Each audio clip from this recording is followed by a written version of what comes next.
Baru aja Mimi selesai nonton podcastnya Bunda Maya sama Inara, istrinya Virgon. Dan seriusan Mimi sekagum itu sama ibu anak 3 yang satu ini. Ada banyak banget sebenarnya pelajaran yang bisa kita ambil dari seorang Inara ya. Dan masalah rumah tangga yang dia lagi lewatin. Tapi yang jelas semua jawaban-jawaban di podcast Bunda Maya itu semakin menunjukkan sebenarnya perempuan seperti apa, ibu seperti apa, dan istri seperti apa si Inara ini. Jadi udah jelas kelihatan banget ya, perempuan seperti Inara ini gak bisa dikalahin. Nggak hanya cantik fisiknya, nggak hanya cantik wajahnya, tapi juga mulia dan tough banget jiwanya dia. Belum lagi tingkat keimanan itu juga dalam banget kayaknya. Makanya laki-laki yang bermental banci, yang fisiknya keker gede, tapi sikap dan sifatnya tuh pecundang, pasti akan semakin marah dan mau jatuhin tipikal-tipikal perempuan kayak gini. Kan dia tuh udah malu, udah insecure, merasa sangat terinjak-injak. Bukan cuman sama si perempuan ini ya, tetapi juga sama masyarakat, karena dia udah terlanjur ngasih lihat ke masyarakat sebenarnya tipikal laki-laki seperti apa dia ini. Makanya dengan posisi udah kalah telak kayak begini, laki-laki yang berjiwa banci itu pasti bakalan marah banget dan akan makin jahat sama perempuan-perempuan setangguh Inara. Nah, modelan suami begini, laki-laki begini, makin dia salah bergaul, makin dia salah sharing, makin dia akan jadi pecundang. Jadi kalau laki kepribadian begini tuh mesti duduk dan sharing sama orang yang bener, sama orang yang vibe-nya tuh positif, yang auranya tuh positif, dan yang paling penting sebenarnya dia sendiri harus punya kemauan untuk merubah diri jadi lebih baik dan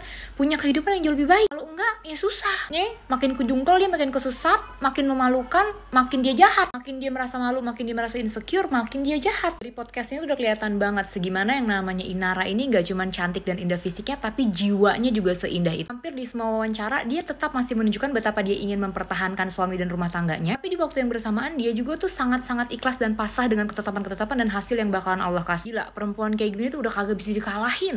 Bukan lawan lu, apalagi kalau lu cuman laki, maksudnya bermental pecundang. Nang kagak, lu malu iye. Memang harus diakuin, lewat kejadian ini kita jadi bisa melihat bahwa si Inara ini adalah sosok perempuan, ibu dan istri yang tangguh, yang cerdas, paham banget apa tujuan hidupnya, dan fokus sama masa depan dirinya dan juga anak-anak. Makanya di podcast itu Inara bilang salah satu kata-kata penguat saat dia lagi bener-bener drop adalah life must go on. Yang artinya ya apapun itu hidup ini harus tetap berjalan. Anak-anak tetap harus kita urus dan kita dampingin sampai mereka besar nanti. Jadi anak-anak yang bahagia dan sukses. Jadi apapun ceritanya kita harus bangkit meskipun masalah itu akan tetap ada dan harus tetap kita lewatin. Harus tetap kita hadapin sebaik mungkin. Ini jujur aja ya, banyak banget belajar dari sosok Inara ini, terutama bagian dia yang gak berlarut-larut dalam kesedihan. Gak berlarut-larut dalam pemikiran-pemikiran yang mematikan semangat. Lu berjuang banget untuk bisa keluar dari kesedihan itu dengan ketaatan. Karena dia tahu hidup ini harus tetap berjalan dan dia dikasih titipan 3 jiwa nih sama Allah. Yang diamanatin ke dia untuk dirawat. Makanya Mimi sih luar biasa banget sih. Meskipun ya balik lagi ya, yang tahu baik buruknya seseorang itu kan pasti dirinya sendiri, Allah, dan dalam hal ini suaminya lah pasti yang paling tahu. Ada yang bilang kepribadian seseorang itu bisa kita nilai juga saat dia lagi menghadapi ujian. Dan menurut Mimi sejauh ini sikapnya Inara tuh patut banget kita jadiin contoh sih.